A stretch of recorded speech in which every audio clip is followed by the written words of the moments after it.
Hello everyone, my name is Ismael Nieves and I'm making this video because the NYPD violated my rights, constitution, and they lied on me and I got falsely arrested. So I'm gonna get started with what happened. So I was driving my car to 167th Street, right? I noticed right away, I had a feeling right away that the cops were staring at me and they were looking at my car, and then they made a little U-turn. So right when I get stopped at 167th Street and Morris Avenue in the Bronx, New York, they pull me over. I noticed right away because I had all my windows down, and they pulled me over because they said that my tail light was not functioning well on the right side of the vehicle, in the left side. So they asked for my registration and insurance. So I gave them all of that. And they were asking me a lot of questions about this car, where you got this car from. They were asking me a lot of questions like, oh, where do you got the tag from your temporary plate, where you got this plate from, etc. And I tell them, hey, I bought this car in Philadelphia. This is a recent car I bought. I have temporary plates on it with the registration, and everything is accurate, good, because everything was due with the DMV. So they said to me, oh, that the plates are not coming back on their phone, right? They're saying that whatever it is, or the computer system in the car, they're saying that the plates wasn't coming back as it should, right? That's not real, right? So I tell them, how come? Because I got the insurance, I got the title, and I got the registration. Before anything, you have to have all that information before they can give you a temporary in-transit plate, right? To go to Philadelphia, to come to New York City. And within that frame, they give you 60 days, which I got 60 days. I have enough time to get everything together and register in New York City. So, they, were asking me a lot of questions about my car. They said, he said, like this car, etc. They were saying to me that the plates are not coming up. So I gave them all the paperwork and I showed them the receipt of me purchasing the tag. They asked me, can we see some receipt of that you purchased the temporary tag with the plate? So I show them that through my phone, and then they still find a reason to say, you know what, hey, you need to step out the vehicle. And I say, for what for? They're saying that we'll tell you everything in the precinct. And I'm like, but this is not right. I'm telling them this is not okay. This is not right. Why are you guys doing this for? I gave you everything you guys access, all the paperwork, all the information, all the title. And then even still then, they tell me that, oh no, because we need to, we'll tell you everything in the precinct. Well, we can't do it over here, whatever, right? Right away, I know they were lying. How I know? Because you could just tell by an instant. You could tell by his face. So he ended up putting me in handcuffs. They end up taking my car. I go all the way to the precinct, right? Okay, while I'm in there, while you're in there in handcuffs, if anyone knows that ever got arrested before, they're going to have cameras right in front of you. You're going to be speaking with somebody, answering yes or no questions. So with him now, I'm just looking like, man, I'm getting locked up for this, right? And clearly I'm getting harassed because this is harassment here, They're jealous of my car, clearly, Basically, while I'm there, they put me in the holding cell and everything. Said we're gonna figure out, see what's going on, etc. And then they kept telling me different things. Oh, that the car. We have bad news and good news. Okay, the good news is that we're gonna try to see if we could let you out. But the bad news is we're gonna have to tow your car away because we don't see the plates coming up in the system or the radar or whatever, right? So from there, right, They do all of that, and they you know what he asks me? Actually, let me tell you. He says, "Oh, do you know any place that you can tow this car or whatever?" Like, why you ask me a question like that? Aren't you guys already have a tow truck yourself? Like, oh, that we could go, they could pick it up, and then you could take care of everything here, you know, in New York City. I tell them, listen, I'm trying to get everything registered in New York City, but I have a rebuild title. So it's, you know, if you guys know what that is, rebuild title, you know, it's a you know, it's not a clean title. So I gotta take care of it before I can get the New York City title with the New York City license plates. So I gotta send all my information to Albany, so that way they could approve me with this car and everything else is good. And that's it, you know. So and then, you know, and then I'll say I don't know, and then, you know, while I'm there, I say, can I call someone? So I try calling someone, you know, no one's answers, etc. And after they leave, they say, okay, we'll be back to you. Give us some time. So I'm waiting there like at least an hour, right? So when I get back there, they said, they come back saying, hey, we just wanted to tell you that the license plates is good, that we check in the system, everything's coming back. Right there in my mind, I'm just like in shock. So you guys lied talking about the license plate wasn't accurate, whatever it is, right? Because maybe he must have misput in the plate incorrectly, or he don't know how to do it because this is an out-of-state temporary plate,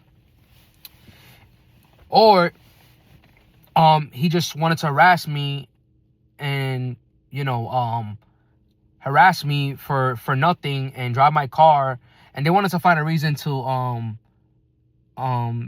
who knows, they maybe wanted to find a reason to get some charges against me for something. I don't know, you know, because I'm not a criminal, you know. I know my car has tinted windows in the passenger side, right? But the front windshield, the front view I'm seeing, the back is not tinted. I know I gotta remove them, of course, right? No problem. And then the headlight, the tail light in the back, right? Whatever it is, right? It's like the light is on and off. The red thing on the left side, no problem. I'm gonna fix it. I didn't know about it because I just literally the same night took it to the mechanic shop. I wish he would have told me about it, but you know, it happens, you know. So they say, okay, good news, some bad news. You know, we're gonna let you out. We're just gonna give you some tickets, some substance. They gave me 5 tickets, all for that passenger side, tinted windows, and for the malfunction in the left side. And then I was like, you know, thank God, you know, honestly, you gotta thank God for this, because it could have been a lot worse. And I was saying, can I drive this vehicle in the road? There's no problem. I'm not gonna get stopped or anything. You know, everything is legal. He said, yeah, of course you can do it. Problem. And he said, if I get stopped again, just show them the paper, the ticket that you already got, and then just go by your day. That's it. You know, so I cooperated and did everything that I asked it. I have the video, but I don't have the video of me getting arrested. They have that all on body cam footage. And from me looking back in the video, honestly, I sounded confused because, you know, I kept looking for the registration paper, and I finally found it. I gave it to him, you know, because he was saying registration. You know what the problem is with me? I talk too much. You know what I'm saying? That's the main problem, you know. So they're gonna question me even more because I add more than is not necessary. But, you know, they were still asking me random questions. You know, you guys, you know, we just gotta be careful in the Bronx, New York, man. You can't drive nothing nice. You really can't, you know. And this, you know, this is experience to be learned. This is not the first time. This won't be the last time. You know, to anybody that drives, just be careful. Always have your camera on, because I had to turn it on and turn it off because to show him what day. He asked me what day that I bought this car. I'm like, wait a second. The day shows it on the same day that I have with the title, with the registration, everything. Why you asking me a dumb question like that? You get what I'm saying? If the car was stolen or whatever the case might be, that was another story. You guys would have had to tow the car away. Was it necessary to you guys arrest me? No. Because I'm cooperating you. I'm not giving you a hard time. I'm doing exactly what it is I need to do. But even then, I looked at online, the New York City laws or rules or whatever. I asked Chat GPS, and they said they can still, you know, they can, even if you're not in the wrong, they can still arrest you. They can still take you in. And that's it. Even if they do a mistake, that happens. I mean, listen, there's no mistake to that. They could easily call somebody in the station and say, hey, can you guys check this up? They just, you know what I think it was? They harassed me. I look white, clearly, you know, in the neighborhood. You know, I'm American. I'm not Dominican. I'm not Puerto Rican. I'm American. I'm born here in the United States of America. I'm a U.S. citizen. I don't want to bring race to this, but a lot of it plays a role, especially being harassed for stuff like this, you know? And you know what I get tired of, sick and tired of, is that people are hypocrites in days talking about, oh no, you always need to comply, the cops are doing their jobs, etc. You're not gonna win the cop. You guys are right. We're never gonna win against a cop, right? But if you guys know about this tactics they use and everything else, why you guys never say anything about that? You guys always defend them, but when it happens to you, you guys be the last one calling for help. You get what I'm saying? You guys gotta understand that this is what's going on in the city. This has been going on for a long time. I'm not the only one this happens to. Then you gotta stop doing this stuff, because they're gonna get into a situation one day where something terrible tragically happens, and then they're all gonna be held accountable. See, right now, all this I tell you guys, whoever it is, whoever's a lawyer, whoever, this is an easy lawsuit. This is an easy lawsuit. But I don't want to do that. I don't want to ruin nobody's life. I forgive them and move on. That's a part of life. Because in God, in the Bible, the same way Jesus forgives you, you should forgive people, even if they do you wrong and dirty. My mindset has changed a lot. Everybody's different, you know. Oh yeah, this is easy last, so I know. But you know, if you had problems before with NYPD, you had situations before with court, with a lot of stuff that happened to you, so this situation you get in, it's best not to do it, of course, you know. And that's that. I'm tired of the city here, New York City. It's unfair, you know. I say it's unfair because why this continues to go on, you know? Why can't things start to change? They want to talk about building better communities for people. They want to talk about, we want people to feel safe around us and everything. How we expect it to feel secure? How we expect it to feel that our rights are being protected when you guys are violating them? And you guys do all of this for whatever. If it's oats, money, whatever. When is it enough? When is it enough? And they're the same ones complaining, do not defund police. You know, all the politicians, you know what? I'm so glad that you guys, the ones that say defund the police, I'm so glad, because I'm with you right along. They need to be defunded. And I stand on that. It don't matter what people say, because the cop, they won't show up a certain time, that's going to be bad for the city. Listen, they don't even show up for a lot of searching situations. You call 911 right now, do it yourself. You're going to see how long it takes for them to even show up for something that's like a serious situation going on. So they'll show up for something little. You guys see the point here?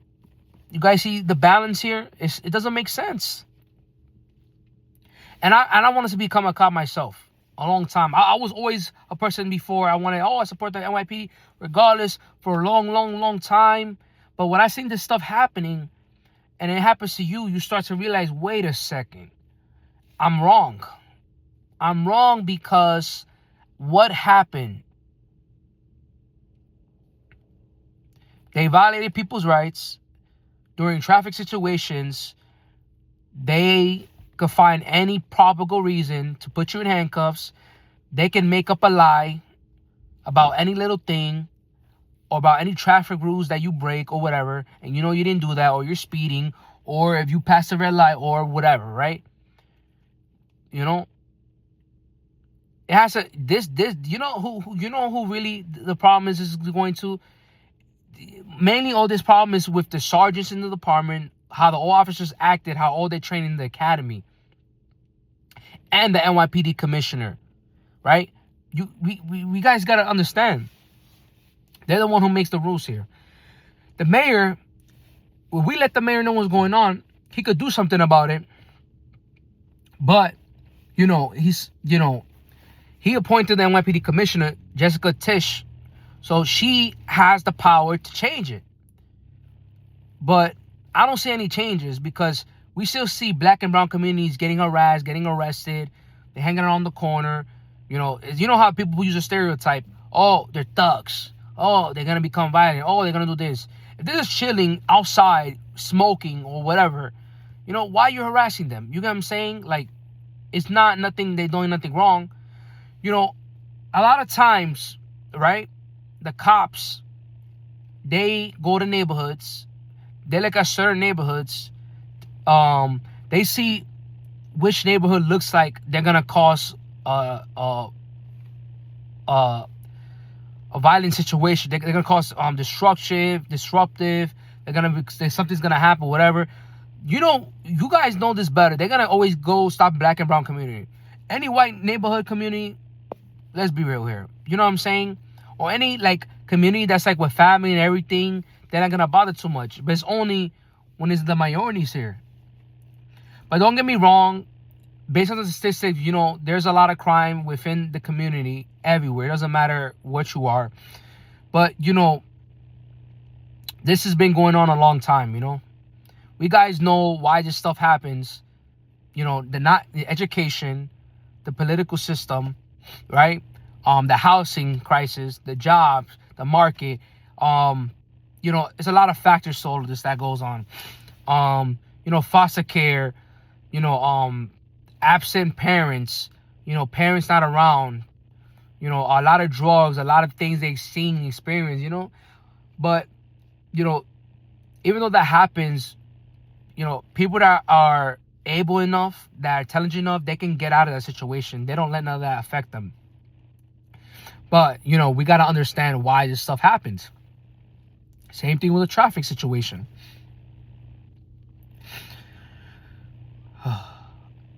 Yeah, I honestly, like, I've been here all my life in the city, right?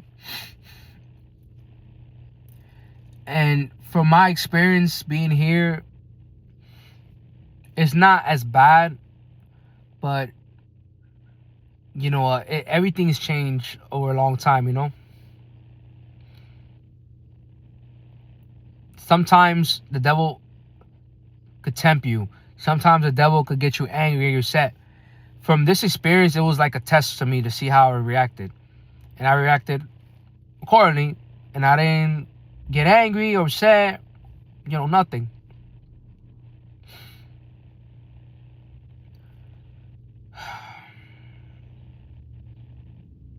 All I could say is, everyone, please be careful. That's all I could say. I'm making this video only because I don't know when the next day will bring. I don't know what's next for me the moment. I'm only living right now, through this video right now, through this moment here. If I was to become an NYPD officer, I would do a lot better than them. I would have done what they done. I wouldn't done what they done to me. I would have been more professional about it.